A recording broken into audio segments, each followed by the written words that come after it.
All right. Welcome back to Conspirinormal, everybody. It's great to be here. Surfiel is getting situated in Seattle at the moment, but I have with me, Hi. sitting in Nevaeh. Hi, I'm the replacement for the time being. Yeah, for this episode at least, right? Yeah, I would never replace her feel.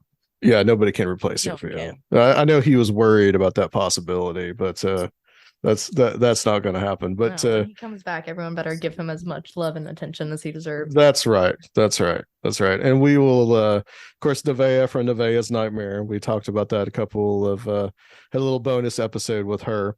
But we have our guest here with us tonight, Beckie-Ann Galentine. And I'm really excited to be speaking to her. Beckie-Ann is a paranormal investigator, and she is also a mortician, which is something that Nevaeh is also interested in. Yeah, that's So, what I went to school for. exactly. So, Beckie-Ann, welcome to Conspirinormal. Thank you for having me. Yeah, thank you for coming on. I really appreciate you being here. As I was telling you, in the part that no one will hear, we were talking about that I first saw you in a documentary about the Amityville Horror, and I can't exactly remember. It was something on Tubi, and I think that I just like ran across it and thought it was a pretty interesting, from what I remember, and pretty fair documentary. But that's the one that I first saw you on, and I followed you on Instagram, TikTok, and all that. But if you can kind of just like talk a little bit about who you are and kind of like introduce yourself a little bit. Sure. So I moved to Connecticut at the beginning of the pandemic, and I started serving my mortician apprenticeship. So I was working at a place where I was becoming a licensed embalmer. It was crazy busy, crazy long hours, and I only had 2 days off every single week. And those are the days that I used to start looking at haunted locations because I couldn't make friends and I couldn't talk to people and I couldn't go do recreational activities. So I always had an interest in this. I've been documenting things for a very long time, but this is when it became like a social media thing and people started to notice me. And so I would go to work, and then on my 2 days off, I lived like a double life where I was investigating, finding new locations, and also researching really unusual graves and burials and just kind of like the customs that have changed over the years and the way the funeral practice has changed and how that has kind of changed in the paranormal, or how it may manifest differently in the paranormal because we memorialize people differently. That being said, it got to the point where the paranormal consumed everything that I was doing, and I was calling off to do documentaries. So I actually had to call off work to film Famously Haunted Amityville. And I actually ended up leaving my job last January because it was just, I was living two different lives and it was not working out.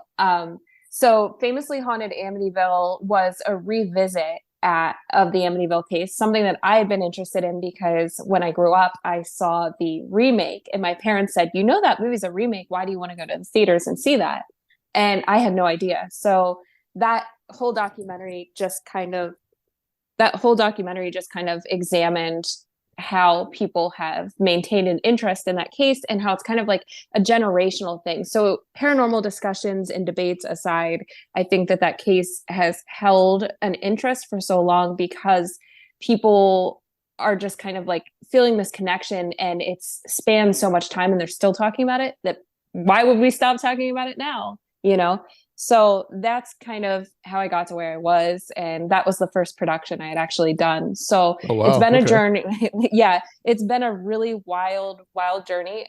Some days I'm like, I don't know how this is my life or how I ended up here, because I had the job, like I had the career job, and I was very focused on that and being the person in the suit. And now I'm like, I get to talk about the things I like, and it still kind of ties into my jobs in some way, but it's like I just feel like I came to be where I'm supposed to be, and it's pretty interesting. That's very, very interesting. It's always good when you can do something that you love to do.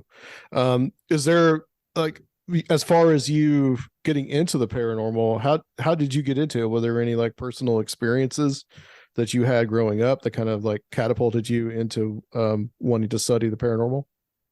So I laugh when I tell people this because I literally grew up in an antique shop. So my entire Okay. childhood was spent like sorting through the recently deceased belongings in their house. So it's always going to be like this old house with all of these things kind of like just laid out. And it really gets you thinking, well, this is what happens. Like some antique dealer is going to go through our stuff someday and divvy it out and decide what's valuable and what's not. And to me, the things that I felt were valuable, even as a kid, were like the greeting cards and really personal things.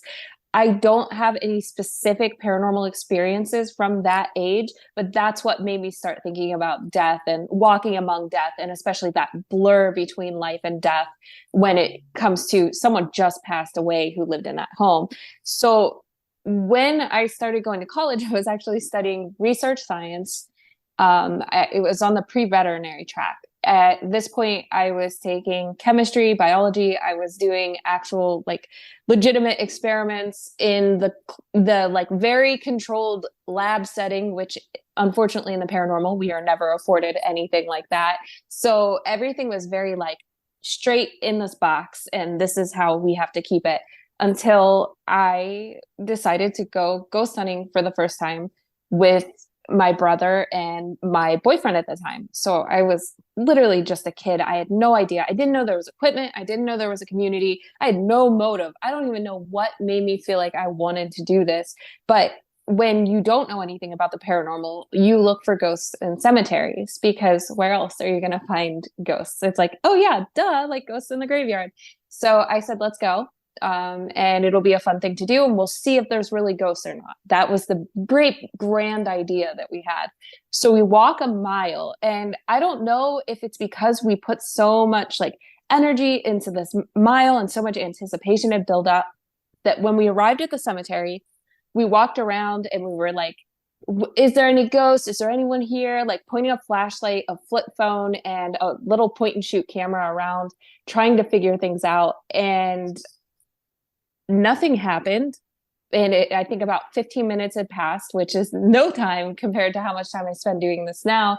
But Sure. at that moment, I was like, that there's nothing. Let's go home. This was a silly idea. Turned off the flashlight. We turned off the cell phone. We turned off the camera. We called my mom to come pick us up.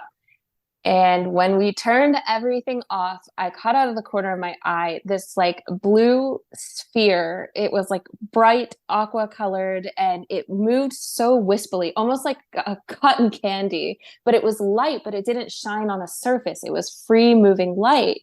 And I've thought about this a lot. I thought about if it could be ball lightning or something like that. So keep that in mind as I tell the story, that I have reassessed what happened. But it stopped in the tree, in between two trees. And I said, did you guys just see that? And my brother said, Becky, like, you were messing with us. Like, stop. It's not funny. You're being ridiculous. And in that moment, about 15 seconds had passed, and it changed direction. So a complete right angle of whatever this was, and it came floating, and it was like if all the air around us had stopped and nothing was moving except this blue ball of light, and it came in between my boyfriend and I. We jumped in opposite directions. The validation of him jumping in the opposite direction allows me to not look back at that and say that didn't actually happen. So when this happened, I was like, I know something nobody else knows. I experienced something that cannot be explained. I went to school the next day. I told my biology teacher. He was like, ghosts aren't real.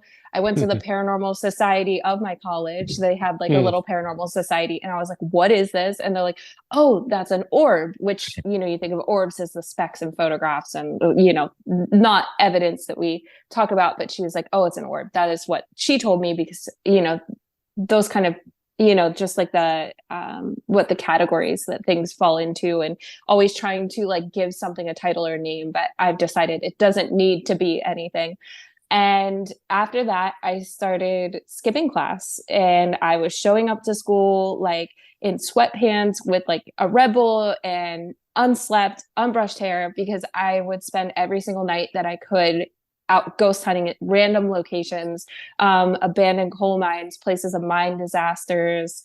There's a place called Livermore that's supposed to be a moved cemetery that had a train wreck beside it. We were doing whatever we could to experience that again. And unfortunately, it never happened again like that.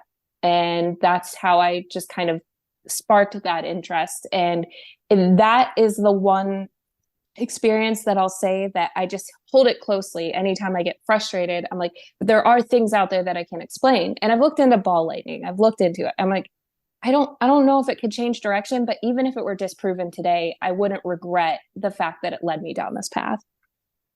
Yeah, sure. And I mean, Surfiel is my co-host. He had an experience with something that was ball lightning. He's pretty sure of it. And he told me that it's still like was really strange. I mean, ball lightning in itself, even though it's an explainable phenomenon, it's still something people don't see all the time. And it's still really weird. Yeah. Yep. Absolutely. And I think that's why, it's like I wouldn't regret it. If my first experience that I hold closely was told like, hey, it's not real, it's still, like you said, it's strange. We don't see it every day. I don't know very many people who've seen ball lightning as it is. Right. Yeah. I mean, I know now 2 people in my entire life that have seen ball lightning, right? So yeah, it's not a very it's not a very common phenomenon apparently. And through this whole process of investigating, have you had any other like kind of weirder experiences?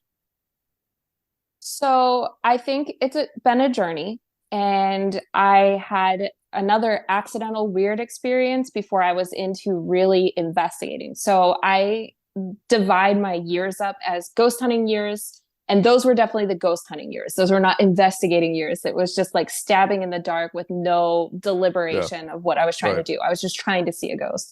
And then something happened at my apartment where I was sleeping, and something had come into the room, and it actually flung the door open. It was a full shadow, but it smelled like mothballs. And that's what I remember so vividly. It stunk, whatever it was, it stunk.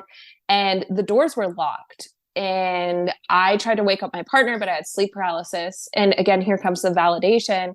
It entered my roommate's room. And so I was like, oh, my roommate came in the middle of the night and tried to use the bathroom, but couldn't go. And he didn't want to wake us up. But the next morning, Rich was like, no, something came in my room last night and touched my leg and then floated backwards down the stairs and never left the house. And we're like, that really perplexed us. And I thought intruder for the first couple of days. And then I pondered on it some more. And I'm like, no, I'm not going to tell myself, I'm not going to gaslight myself into thinking that was an intruder, because the doors were locked and they did not open, and they were still locked, and nothing ever left the house. It just kind of faded away. And he said the same thing. It smelled like the horrible vomit smell. So that made me think like, okay, there's not just an existence of things we can't explain, but entities out there. But as I started getting into investigating more heavily, the things that I can't explain are more emotional. They're things that come out of not just a piece of evidence, but a collection of evidence that have, kind of built together and become something that's more of an investigation. And every single time, I feel like, I don't know if it's because I'm new. Like, I know I've been interested in this for, a decade now, but I don't know if it's because I'm new, but I feel like I get like the rug pulled out from underneath me every time I do an investigation. I feel like I'm constantly learning. I'm constantly like being told, whatever you believe before you walk in this door is about to alter a little bit each time. I'm like, when do I stop like learning and experiencing things on a different level than I expected?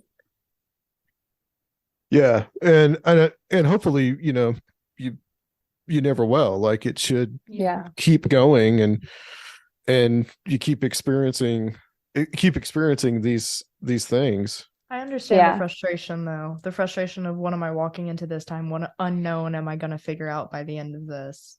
Yeah. Yeah. Well, it's more so like, you go and you think, well, we had an investigation we did for a documentary we were doing recently, and we're like, this story didn't actually happen. So most of the time people are like, oh, well, this never happened. We found proof that this was an urban legend or whatever. It's not worth investigating. But what we found is like, there's still something to investigate there, like things like that, like little lessons. Or, I thought I'll never allow myself to be vulnerable, because that's what we're told, like, don't be vulnerable on investigations or whatever. And because it makes you susceptible or something like that. And then I find myself crying on investigations, and I'm like, this is fine. I'm comfortable with crying in this instance. If I didn't cry in this instance, I think that I wouldn't be the person that I have told everyone that I am, and I wouldn't have the empathy that I it's real to me, And there have been times where I'm like, I can't have a negative experience on an investigation, and sometimes things just go in that direction. So that's what I mean. I love learning. I grew up I was put in this gifted program, so we were always like given these weird puzzles and things like that, and I feel like it's just like this never-ending puzzle, and I love that. But it has become less about like trying to see a ghost and more of this like bigger picture thing, and it means a lot more to me. It's a lot closer and personal now. Yeah, I think there's a little bit of the spiritual journey in there, sounds like. Yeah, definitely. And you said you got kind of started by living in kind of like this in a house, like kind of like an antique store kind of environment. So was there kind of this like empathy for the people that had like come and gone, and their things, and the interest in that? I think I will say that when I grew up, I probably was not very kind. And I don't know, the empathy is something I learned with the age or something.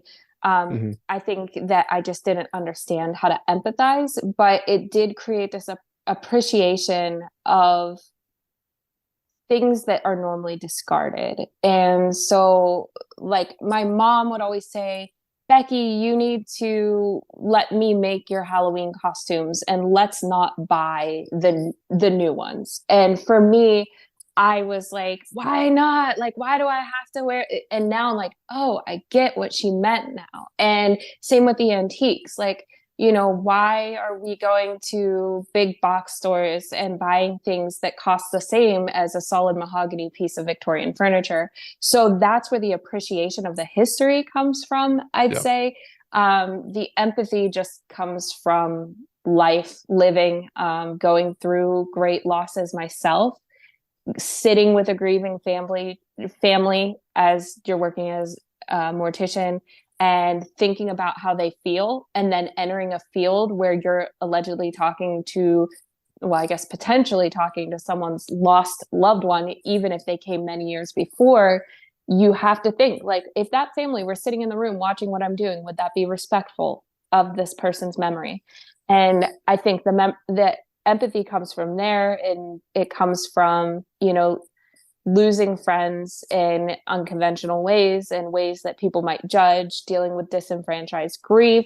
And I think that over time, you live and you realize you can't judge anyone in the living world, and you can't ever have expectations for what you're going to get out of an investigation or any entity that you encounter. But yeah, that's it. It's just, now I feel like I'm obsessing about it and thinking about it from every perspective. And sometimes I'm up late so late at night thinking about things from these angles. I'm like, why am I empathizing with this? This is a horrible situation where someone has done something really wrong, Do you find through this journey that you're on that that you have more of an appreciation of history and the people that have come before? Have you always been kind of a lover of history? I think when I grew up, I went through the phases of history that almost everyone goes through, where you're like Titanic phase, Woodstock phase, Egypt phase, like those like beacon phases. But I don't think I really saw it the way that I see now, where I'm like, this is someone. This is this is a person. And I think the way history is prescribed in the United States, especially when we start talking about things like the Civil War and the great losses that people had gone through. First off, you could not get me to sit down and listen to the Civil War conversations 5 years ago. I was like, I don't understand. I didn't get it. And now I do, because those were people, and those were a lot of people that were lost, and a lot of people that had to walk through with everyone lost around them, knowing that they were likely next. And this is where everything kind of comes into place. And I'm like, do I love history? Was I ever like a history buff kind of person? No. But now I'm like, I love the people. I love their stories. And I don't know if that's the same as like the biographical data of history. And I love thinking about things.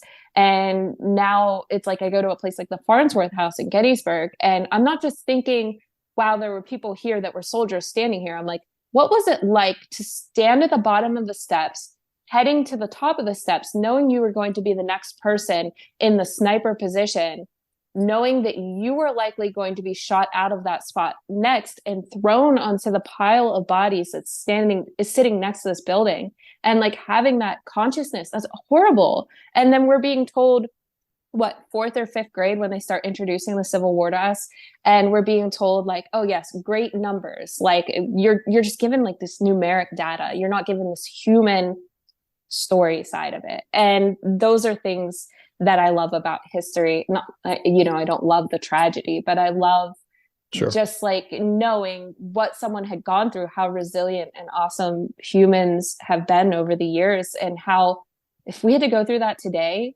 how traumatic that would be. And the fact that life just kind of moved on in that era. Yeah. I mean, I've been to Gettysburg. Most recent was about 6 years ago. And I mean, it was the first time that I really spent like 2 or 3 days there. Yeah. And because I really just like, that is a place that you just want to you would just want to let it sink into you. And I'm sure that you can understand this, that like when you go there, I think, I mean, you know, growing up in the South, I mean, I was always exposed to the Civil War, especially in the town that I grew up in, because it was a Civil War battle site itself. But that place, there is just something about it that is just like really palpable when you go and you stand in that field where Pickett's Charge was and just walk those grounds. I mean, you can just feel it in the air. And no wonder people have all kinds of experiences there. And I think that's just one example of a place that is where you can really feel it. Yep. I always say, when I start discussing this stuff, or when I started like putting my ideas to paper, it was at first hard for me to comprehend the discussion of like the hauntings when it comes to these locations. And then when I start looking at it on a deeper level, that we're not haunted by the bodies. It's not just the bodies that were there, or like the vessels of the human body that had laid there. It was like the fear, the sitting there, not knowing, the unable to move. I just, even thinking about it, I feel like I get, you know, I'm sure you're getting emotional too, where it's like, I can't imagine going through that. And as you said, this is just one example. I feel like we're exposed to this pretty heavily, and we go into discourse about whether or not, you know, paranormal is always followed by or preceded by tragedy at a location, or if it's just a place people really liked. And I also equally enjoy those investigations. But some of the places we go, it's like, whew, like I just can't, I can't, there's no way for me to even empathize with that. I can't even pretend to, because it's shocking. Yeah, a place like something like, I guess, like the Lizzie Borden house or some place like that. I mean, that's just infamous and has so much of a kind of a stigma attached to it, and so many people go in there and pour their energies into it. Like, you can probably like feel that as well, you know, just the people's like love or dislike for a place too. Oh yeah, that's definitely a good point. I also talk about how, you know, what if when we're investigating these like battlefield locations and historic locations, this history has been popularized for how many years? 70 years now, 80 years. When did they start doing these reenactments? And it's like, what if we're talking to a reenactor who really loved it and always showed up in like full attire? Like, we literally never know anything. And it's like, you could drive yourself like so mad just thinking about all the options. And I was telling this to a friend recently when we were on an investigation. He's like, so you're saying that maybe we're not even talking to this person. We're talking to this person that put their heart and soul into this character that they played every single day to tourists or whatever, or the guy that was a huge buff and dressed up every day, because these places are so far removed from what had happened that there's so much room for contamination of other people going and putting their impression there. Yeah, that's a good point. I've you know what? I've never thought about that. We usually take it for granted that it might be the people from the time that we're supposedly talking about, but it could be, like this guy that really loved being the Confederate reenactor, and he just wanted to come back, and he's not actually a soldier.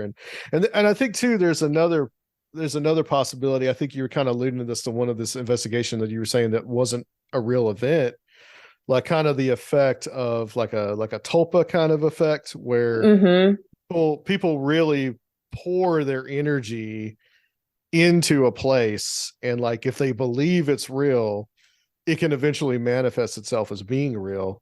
So like a place like Gettysburg, where just like people come and they feel that emotion and they have those emotions. We've had over 150 years of people doing that. Eventually, you're going to also, there's a lot there that's like etched on that landscape. Yeah. Definitely. And yeah, that's what the investigation was actually at this ghost town.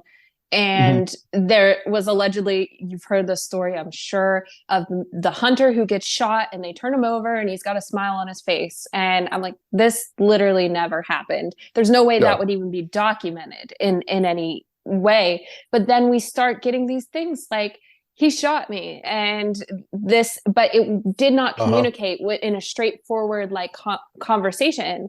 It was like this, just echo of a being. And I'm like, oh, all these kids coming for all these years and, putting that into that location, especially in a place that's a forest with the trees and everything. I just feel like that all of that is stored there, going and trying to get scared in the middle of the night and staying up all night, camping out at this ghost town, I think would feed whatever that is. And there were multiple legends associated with that place that never happened. And it's still, and so that's where I'm like, okay, so we're going to go in and we're not going to experience anything because these stories aren't true. And that's not the case.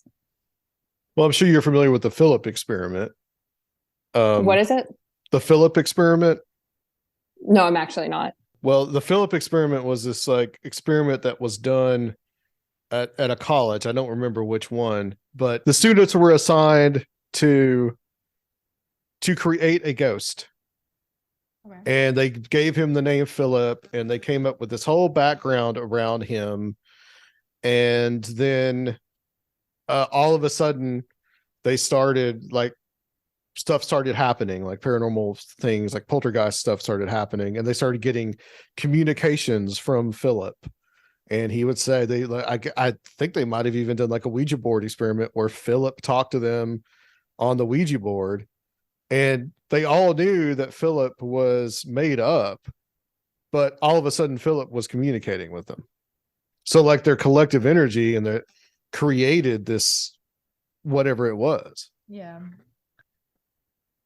I feel like I have read that and not heard the name. I didn't know it had an official title associated with it, but it's just funny because you see things like that even recently in the news. I'm sure you've seen the Brazilian article about the teenagers who were playing with the Ouija board, and they all get hospitalized with anxiety. And it's like something like that, like they're all collectively probably saw one person dealing with it and they're like, I must be dealing with that too. And it is whatever this is. And it is interesting when things like that happen. And for me, I think there's a lot of investigators that are like, oh, well, it's just like a projection of the human mind. It's a manifestation of our mind. And it's not actually dead people that we're talking to. And I'm like, I'm still just as interested in that as I would be if it were deceased human beings. Yeah, let's talk a little bit about Amityville. It's something that's always interested me, and I mean, that's one of the really best known cases, and there's really no reason to rehash it. I mean, I think I've talked about it on the show maybe a couple of times, but was there anything when you did that first documentary about it? Was there anything that you found out that you maybe didn't know, or anything that was like really surprising to you, or was there anything that kind of enhanced what you already knew? The only thing that I can conclude from anything that I pulled from that or any of the research I've done is that you genuinely just don't know unless you were there, unless you were like on site investigating with those people. So we didn't sit here and argue and speculate on everything. Now, I could sit there and say my personal feelings about everyone who was involved or how the case was conducted. But at the end of the day, I feel like no matter what I say about it, it doesn't matter because I wasn't there. That being said, looking into it, really peeling back the layers and looking at all of the details of it, there was nothing really that has surprised me other than, finding out later on, like the Lutzes may have actually had some occult involvement, and that is interesting to me, and that he may have actually sought out that location intentionally. Other than that, I think things like this happen, especially with a murder. That part of it, I'm less interested in. I think it's almost completely unrelated to the paranormal as far as like what allegedly happened with that. I think it is just one of those things where something happens to someone and I'm actually going through something where I know someone that did something similar, and I'm like, it just happens, it can't be explained, and there's a reason. Our minds aren't going to allow ourselves to explain something so horrific, so we're going to constantly wonder and ponder every possible avenue. And I guess maybe the paranormal was the most comforting one for the murders, because it's just unfathomably horrible. You said that you investigated the house as well? No, so nobody's allowed to Okay. investigate the house. So that's the Right. other thing. So Right. I just kind of did as much research as you're able. I've been to the property. They have not opened it for investigation. So that's why I'm saying, like, no matter what, anything that we can speculate from the outside until maybe someday the house is reopened, it is just kind of like rediscussing, putting these facts down and looking at them, but it can only be speculated. It's almost frustrating because it was, it'd be kind of nice if someone could just go in there and like do a little sweep. But Yeah. I just think while looking into it, it's like, I can't even imagine what it would be like to go into that house when they investigated. And same with like the picture of the little kid. I know a lot of people come at me and say that's been debunked, and it's like, has it really? Or it's like one source said something. It's always like he said, she said. Like, you could work your entire life on something and then you die, and someone could say they made it up the whole time, and everyone would be like, oh yeah, they did because you just told me they did, and just like go with it. So I just think it's difficult to say definitively anything about it. It was just a weird time in my life where I went to sightsee the location, and then I got called back for another project with Travel Channel to talk about their documentary. And then a few months later, I get called back to do this famously haunted documentary. I'm like, I cannot escape Amityville. I feel like people keep trying to bring me back here. So if I ever get asked to do anything there again, I'm like, I can't believe it was like a 3-month span. I just kept having to travel back to that location. Yeah, it kept drawing you back. The picture of the little boy, to my knowledge, has someone said that they've debunked it? Because to my knowledge, it's never been definitively proven that it is fake. So that's the thing. That's what I know, is that it hasn't Right. been proven fake. However, when you are actively involved in social media and you post something and it gets like so many views, people will say, that's been debunked, that was a reporter, that's been debunked, it was this person and they manipulated it this way, all these experts.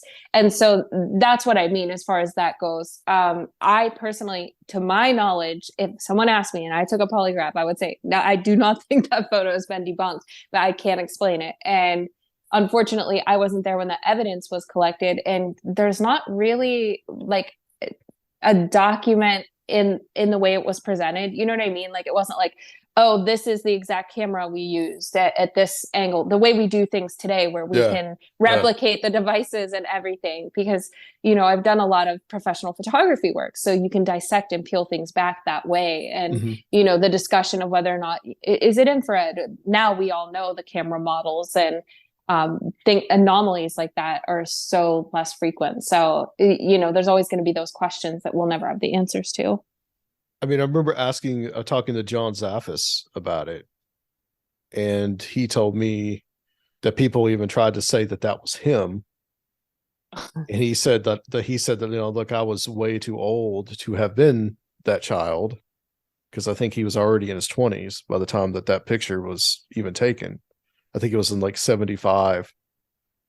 And yeah, I've definitely never heard that theory, but that's really funny. Yes, somebody had said that to him and said or said that, and he had to like say, well, no, that wasn't. And I mean, I have like plenty of problems with the Warrens, plenty of issues with them.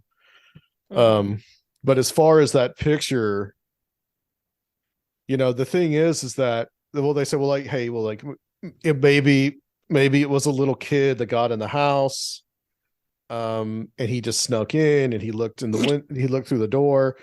But, you know, it's been over 40 years, over 45 years at this point, and no one has come forward and said, hey, that's me. And as much as that picture has been circulated and put in documentaries, as much as people have seen it, I've just you just would think that somebody would have come forward by now that lived in the neighborhood. I don't know about the photo you're talking about. Okay, so there's a photo. All right. So when the Warrens went into the Amityville house to investigate it, they were taking pictures in the upstairs area. And there's a picture of a little boy, his head peeking from behind the door frame. And it kind of looks like he's either wearing glasses or he's got like, or his eyes are like glowing. I think it's just a result of the flash. Yeah. And it's a really weird picture. It's kind of creepy. Like I said, no one's ever come forward about it. But one of the theories is that, you know, they've done like the DeFeo children that were killed. They've like, you know, this is one of the DeFeo kids, and they put a picture of him by the picture of this, and they say, well, that's him. I don't know. Trying to connect dots. Yeah, they don't have answers to. Right. So there's no telling. It is I think it's a genuinely mysterious picture, but whether it's a ghost or not, I don't know. But it is definitely a weirdly, I mean, Beckie-Ann, you'd agree, it's a really weird picture. Like, it's really disturbing. Yeah. Right. And the way that it just like the eyes reflect are really unusual. The other thing I want to say is, okay, imagine yourself on an investigation. Like, you were so quiet. Like, I don't know what kind of friends they had, you know, when they're investigating, but when I'm investigating with my friends, we are quiet. And if you can hear the paint chip fall from the ceiling, and we're like, what's that? And we're like, oh, that was a paint chip. So the fact that someone is considering that a little kid would sneak in and go unnoticed until they took the photo, and it wasn't noticed while they were taking the photo, that I just don't think that that's possible. Right. I think it's more plausible that they knew exactly what they were doing and fabricated it, rather than someone snuck in and got in the picture. Yeah, the whole concept of someone sneaking in is just like, no, that doesn't add up. Yeah. It's one of those. I think it's a genuinely mysterious picture. Whether it's a ghost or not, I don't know. But I just looked at it to refresh my memory, and I forgot how genuinely creepy it is. It's one of the best, I think. Well, I don't know, quote unquote ghost pictures, and just the history of the house and everything. I've seen this photo like 100 times. I just forgot where it was from. Yeah. It creeps me out, though. I don't like it. One of the things about Amityville, and I won't talk too much more about it, but like, one of the things about Amityville is that what I think basically happened there was I think that they did have a real haunting situation, and probably even to the point where it really was kind of more of a violent haunting. But and then they did leave the house probably because of it, but I don't think it was anywhere near as extreme as what's in that book. I think a lot of the book is fiction, and they probably did get together with that lawyer for Butch DeFeo, and based on that haunting kind of came up with a defense for him. I mean, I think there's like an in-between explanation there, but I do think that they might have experienced some real things. And like you said, George Lutz, I know he was into the transcendental meditation stuff, and the possibility that they might have chosen it because there was a murder there is also pretty interesting. Yeah. And the other thing that I'll say is I'm no stranger. You know, in the past few years, I've had a few stories picked up by the media, and I'm no stranger to presenting something very factually and not sensationalized, and having an article published later that is completely different than the information that I provided. And I'm like, the real story is more compelling. Why did they publish this? So I could see how that could get carried away as well. The other thing that was compelling for me about their situation is that they said, hey, our house is haunted, and they actually withdrew from the media for a little bit. So they didn't immediately say, how can we turn this into as much money as possible? They took a step back. So and you'd think if someone were really just trying to ride it out, they would have just, you know, went with it and spoke to the media as much as possible. And like I said, you know, I told over the summer media outlet about my house and how I had a hair wreath that I had activity with, but most of the things in my house are not haunted despite being antique. There are only one or two items that something has been associated with. And an article comes out that says, woman claims nobody will come to her home due to her ghost flatmate. And I'm like, what is this? I'm like, I'm embarrassed. I'm not even going to share this, but that's just how things get carried away when they're authored. Yeah, media sensationalism. Yeah. Type of thing. It's unfortunate, but it's something that we have to deal with. Yeah. And there was a ton of media sensationalism with the Amityville case. I think just because of the murders, and that was so well known. And then the Lutzes come in and experience what they experience, which like I said, I think they experienced something real. It's one of those things that, like, so many things, so much gets confused. Like, I think in like the UFO circles, you could say like Roswell or like Rendlesham Forest is kind of the same thing, where it becomes just a big cluster eventually, and there's no real telling now of what the truth is really going to be. Yep. Something like that. Yep, I agree with you. Nevaeh, were there any questions that you wanted to ask? Okay. You were talking about how you only have like one or two haunted items in your house, and I may or may not have been scrolling through your TikTok earlier, and I saw that you had purchased it was like these two sisters, and it was like a painting, but it was on a metal sheet, I believe you said. Yeah. And you had like put it in your boyfriend's room because like you didn't have any more room to put it, or something along the lines. And you said there was going to be an update, and there wasn't any update. And I was curious just as to how you came about that and how you ended up with an Ouija board coming along with the painting. This is really funny. I've been having these really strange marketplace pickups. Like, I just had another one today, and the stories are unbelievable, but there has been no update with that. He liked the picture of the girls, and it was just kind of like, okay, you bought another picture of people. Nothing happened after that. The last ones, yes, that was when the closet essentially got eviscerated when we brought home those twins.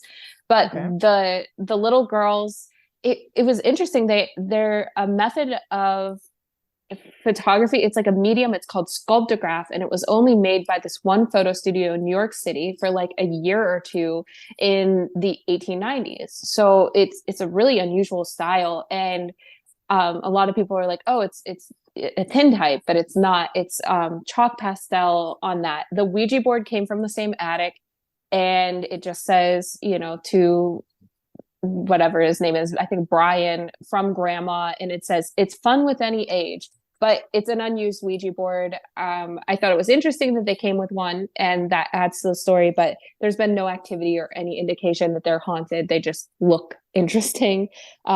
So it's just funny. I always buy things and it's not for value. It's always like the story associated with it, or if there's something interesting going on. So I didn't really update because there wasn't much of a reaction. He's kind of used to it. The main thing is those videos, they're genuine. He is like, we have no space for any more pictures of these people, but I can't help it. When I see people for like $10 or $15, I feel bad because that's someone's memory and it's probably the only existing photo of them. So they end up coming home with me. Yeah. I also noticed that you, even on your TikTok, you're constantly places, you're constantly doing some sort of investigation. And I've noticed that a few of them aren't like big, like they're not like super duper like planned out, like going through a bunch of people and stuff. Is that just like what you do in your free time, like for comfort almost? I feel like I'm a busybody and I feel like I constantly have to be doing stuff. Even the past week or so, I've been taking some time to grieve and like just assess things. And I still feel like I should be out doing stuff. It's kind of because I don't have a full-time job.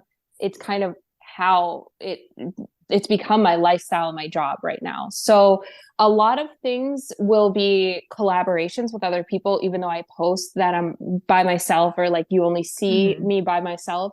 So like when I went to Eureka Springs and got to stay at the Crescent, that was sponsored by the Crescent. And I met up with Kalani, who actually like kind of put that together. And then we did the Basin Park Hotel. And so I'm out in Eureka Springs. It looks like I'm traveling, but the way I'm traveling is very frugal. And yeah, it is kind of like haphazard. I'm not a book a flight, book a hotel, and plan everything out kind of person. I'll have someone call me and say, "Hey, I have a haunted house in Savannah, Georgia. Can you be here next week?" And I'm like, "I'm in Eureka Springs, Arkansas. How am I going to be in Savannah, Georgia and do a thorough investigation?" So that's usually, it's kind of like you have to say yes when it's there, and when it's not there, you're going to have some downtime to kind of look at everything that happened. And a lot of times, these investigations, especially when you're paying to go to the locations, which I don't do as much anymore, you aren't getting what you need. Like you need to be there for like a week or 2 weeks even to really kind of get an understanding of the ebb and flow of the location. So a lot of times you'll see just like a quick TikTok, and the truth is nothing significant happened, and it is what it is.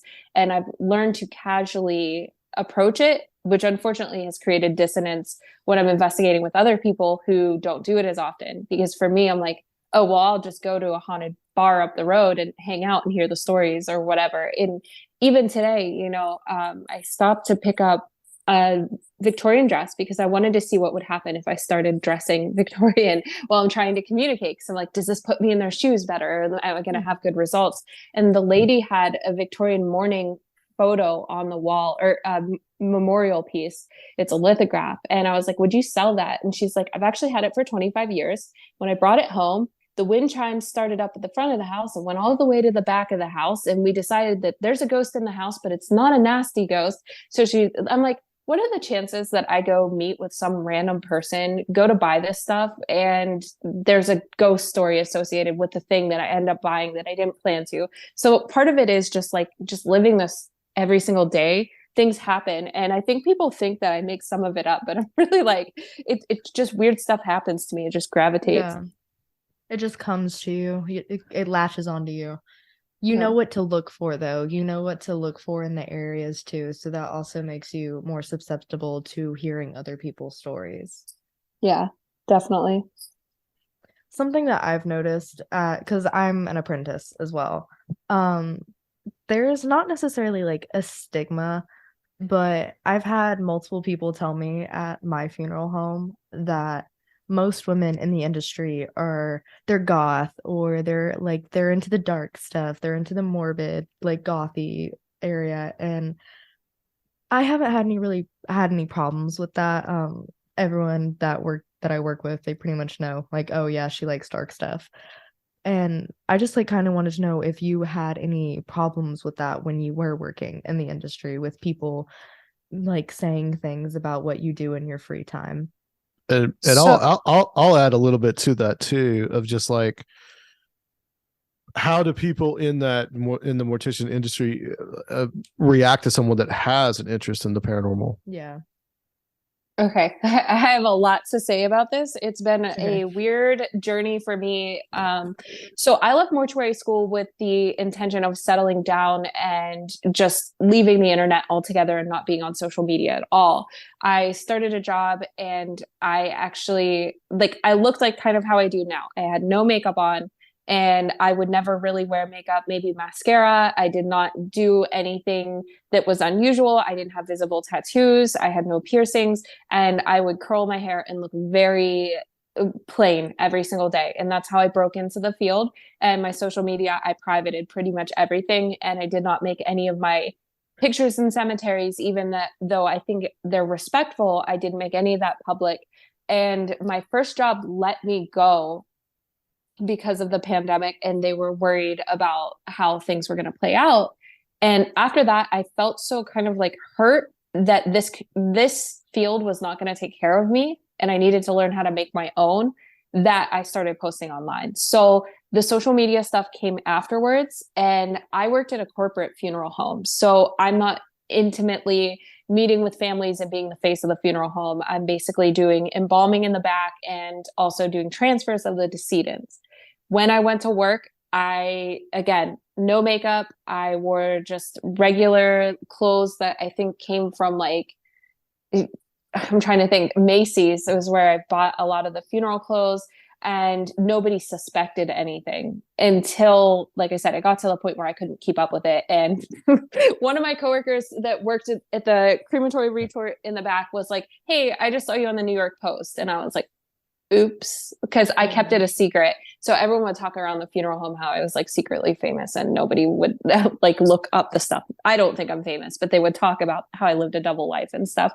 That being said, yeah, it's definitely something that they don't understand. And what's the term? Death hag is something that is used towards people that they think that are interested in it. However, I think there is a respectful balance. You keep your interests of the morbid and the oddities, the goth aesthetic outside of work. You'll be respected in the field. I do think there are a lot of people getting in the field for the wrong reasons. I think there are people who want to shock people. And I'm not trying to turn my back on a community that I obviously came from, because I was in like the punk community in Pittsburgh. I went to the goth nights, and I do obviously look that way outside of that.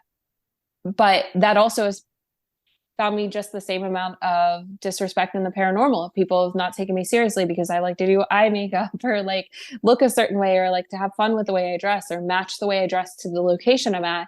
And people have said, someone had me on their podcast and they said, "Oh, that's that goth girl." And I said, you know what? At some point I just said that I don't expect those people to understand me, and they don't owe that to me. And all I can say that if someone is holding those reservations about someone based on their appearance, either in the paranormal or in the mortuary field, how are they supposed to empathize with the grieving? We have people from all walks of life. So there were people who would die from overdoses, people who were sex workers. Like, there are so many things that we're exposed to. And I genuinely felt for every single one of these decedents that came into my care. But other people, if you're retaining that kind of judgment towards your employees, you're probably retaining that type of judgment towards the people in your care. So to kind of get out of that, yeah, you do have to curb your social media. When I worked at the funeral home, the only thing that they told me was that if I were doing the documentaries, I couldn't say where I worked, and they didn't want associated with it.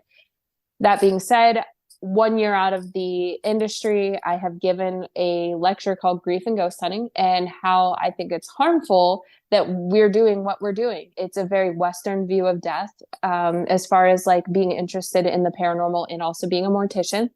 The people who have acted as my preceptors, my mentors in the field, have supported me. They have said publicly that they have the support, people who literally sit on the Funeral Directors Association, because what I'm doing allows them to see the empathy in the paranormal, whereas I think not everyone would offer that same avenue. And that has helped me. And the fact that I'm out there donating resources to marginalized communities and telling stories that would otherwise go unheard. And it's not like some freak show, where I'm like, look at this morbid story. Instead, I'm like, hey, take a step back. This family kept their daughter in their home for over a year. They kept the corpse inside of their home. Maybe we should think about how they were grieving rather than turning it into a morbid curiosity show. Mhm. And that's helped me gain respect, but it's definitely not something that is easy to pursue if you have interests. Unfortunately, you'd think it would go hand in hand, but it's very conservative and it's very, very Western centric as far as the views go. I'm like, okay, if we have to look at it this way, we're dismissing so many other cultures. We're dismissing so many other people and their beliefs because we feel like when you die, you just die and we put you in the ground and you give the funeral director money and you pay for the casket and that's it. And instead, it's like, we have the Laotian Buddhist monks who put the decedent in the casket and they fashion a rope out of multiple white sheets, and the family actually pulls the decedent to the retort and pushes the button and says, I'm ready to let you go. And the Buddhist families will put coins and they'll go to the grocery store and they'll buy oranges and apples and put them with the person so that they could take them with them to the afterlife.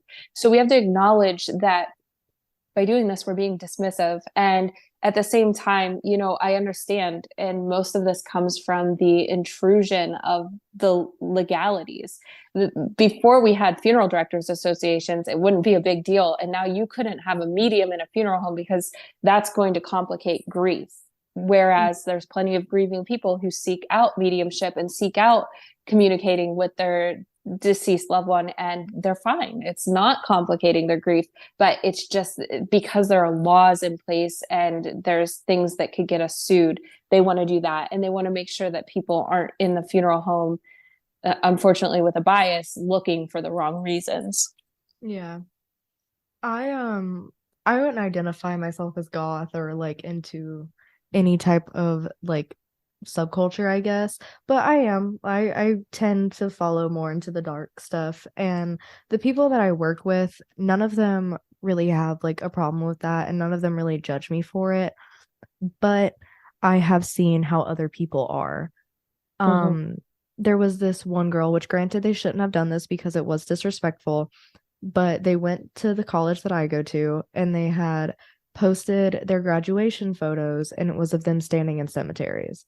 And the college went around and told funeral directors and told other people in the industry, and they weren't able to find a job after that. And granted, they shouldn't have been doing it in the way that they were, but it's at the same time, that's showing that, like, I don't know how to explain this. It's showing like that's what they want. Like that's their life. They are dedicated to making this their life. They want it to be their graduation pictures after all. And like the photos that I saw, a few of them, they weren't standing on top of graves. They weren't even really standing near graves. They were like closer to like the gate where graves were. And it's just interesting to me. I'm struggling to understand why that would have been an issue. I took my pictures in a graveyard the day I graduated in my gown. And I think pretty much everyone that was at my school liked those photos because it showed that this is the field I'm entering, and it wasn't standing on anyone's graves or anything. So I don't know why they would have done that. I think that's actually pretty standard to take your graduation photos from mortuary school in the cemetery because it's the field you're about to work in. It is your literal field. Yeah, that's true. And I get a lot of people saying that I only want to do this because it's morbid. I only want to do this because it's dark, because I'm into the dark stuff. I'm into the violent horror movies. I'm into violent music. I'm into, like, I collect animal bones from my uncle's farm, stuff like that. So people just always assume I'm doing it because it's gross. It's morbid. It's death. And well, at the end of the day, somebody has to do it, well, right? It's not even just that, because like, yeah, someone has to do it, but that someone doing it has to value what they're doing. Right. That's what I'm saying. Yeah. So like I haven't worked on very many people, but the few people that I have helped, I take great pride in it, if that makes sense. Yeah. Like watching the families mourn and listening to the like women scream when they see their sons in caskets, it hurts, but I know that I'm helping them heal. Right. Well, let me ask you, I'll ask you both this question to both of you. Is some of these issues because this has for so long been a profession that has been dominated by men, and in particular also religious entities The too? religious aspect is very big, or at least it is in the state of Tennessee. It's the religion is very, very big here. I don't think there's a single person in my funeral home who doesn't wear a cross every day. Right. Well, But as far as go ahead, sorry, I was going to say, yeah. like, historically, the body washers that were involved in the field were women. And then as it moved away and became a profession, it became a profession for men. I think they had this image of what an undertaker should look like. Right. And, Mhm. the old antiquated terms of what a funeral director is. And now it's kind of moving back to the women are the caretakers, and they're washing and they're doing things like, reconstructions and things that require knowledge of cosmetics. And not to make it divisive, because I think it's also moving towards a way where people who don't identify as either a woman or a man and are non-binary are entering the field. We're seeing a lot of that, looking for gender identity preservation in death. So I think that happens. But yes, I do believe that men in the field are looking for reasons to dismiss the work of the women entering it.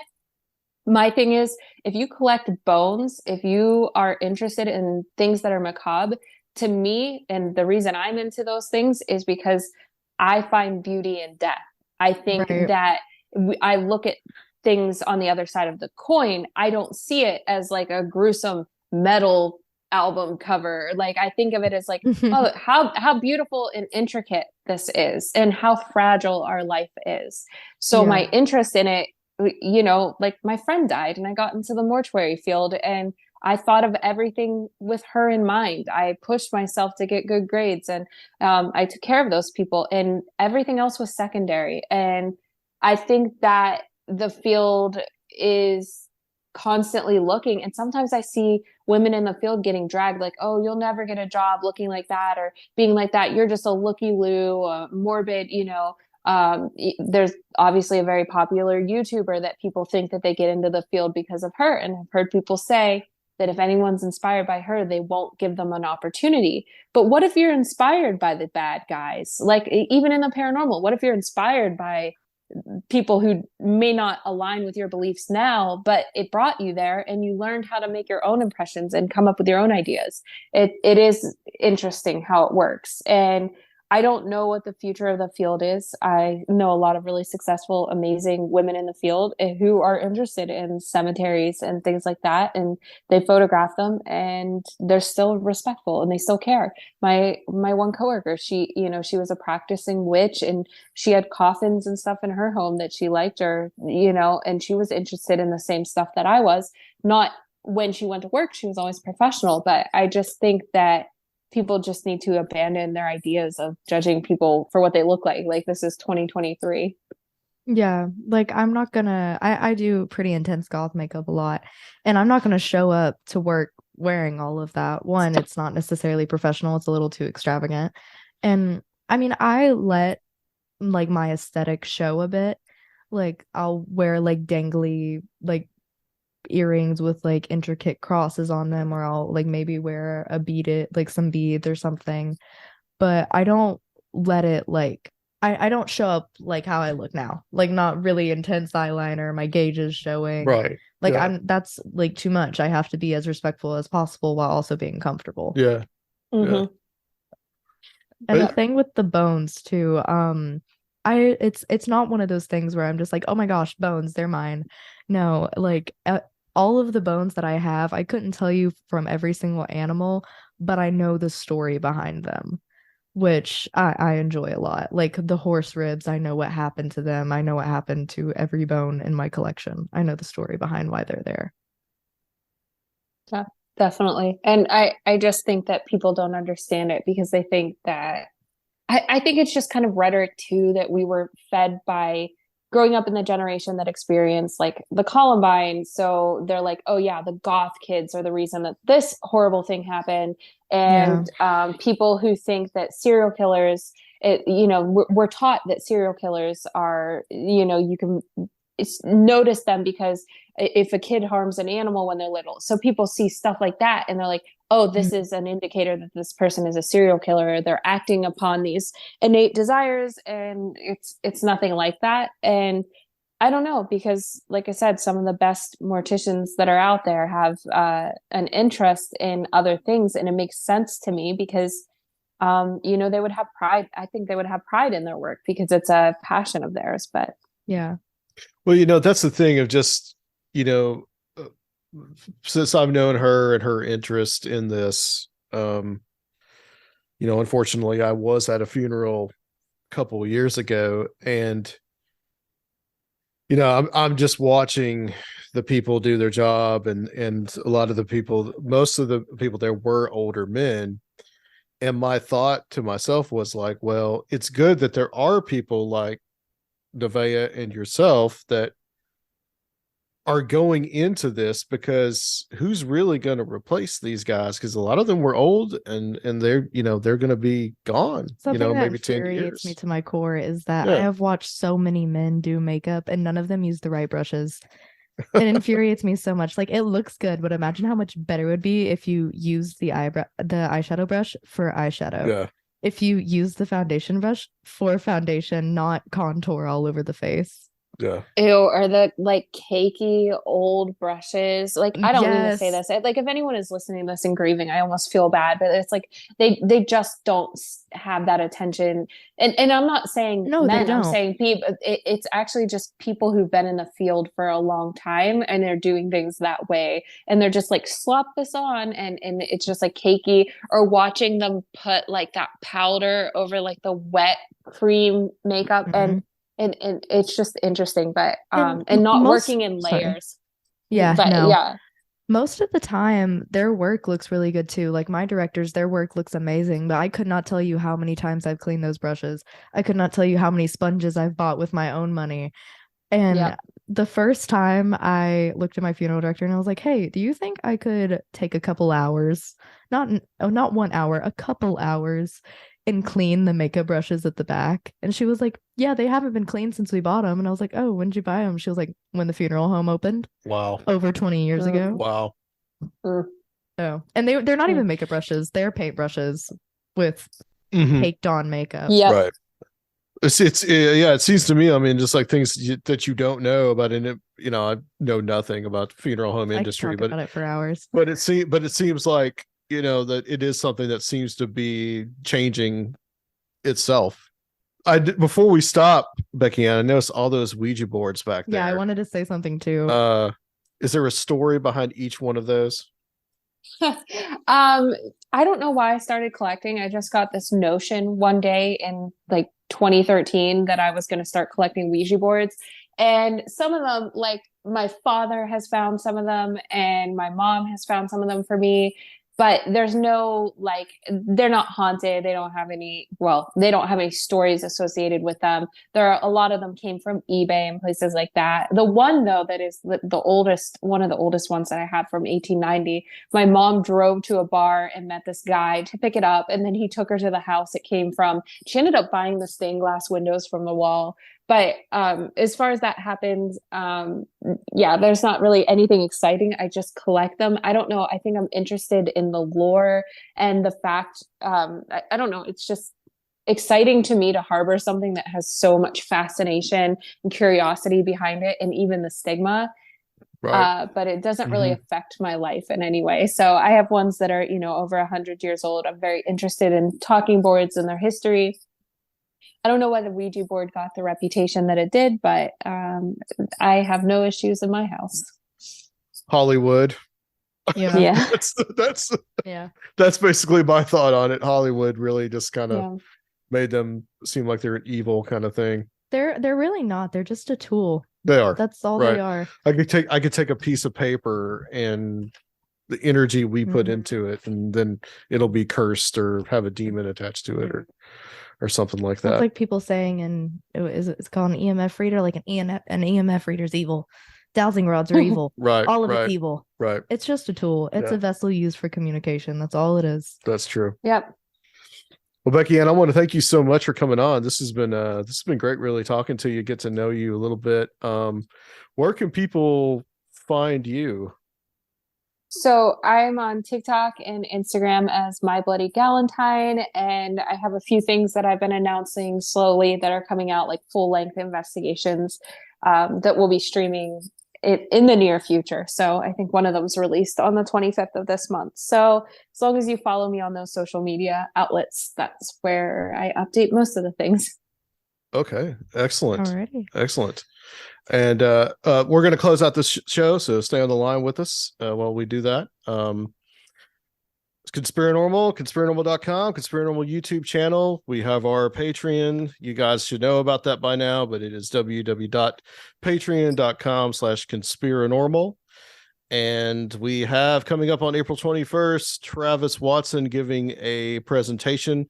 Hopefully going to be getting him in soon to do a short bonus episode about that. And that is for the Mystic Crew on our Patreon, and $10 if you want to join in on the fun if you're not part of the Patreon. And also associated in our Strange Realities family, which we do have the Strange Realities Conference coming up November 3rd through the 5th.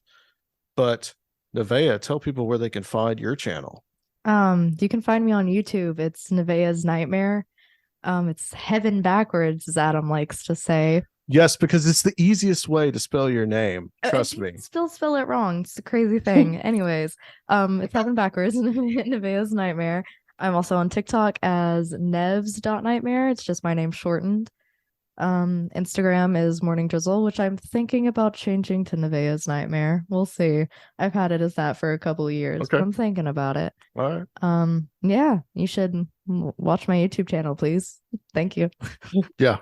And I second that. And give a subscription to her YouTube channel. You should subscribe, because that will help comment, out the Greater Strange Realities watch family. my most recent video, like it, share it. All right, yeah, I think Beast of Gevidon, I think, is what we did. Yes, Beast of Gevidon. All right, guys. All right. We will be taking a 2-week break. Surfio will be back, but we've got some great guests to round out April, and we will talk to you soon on Conspirinormal. Surfield's taking my place.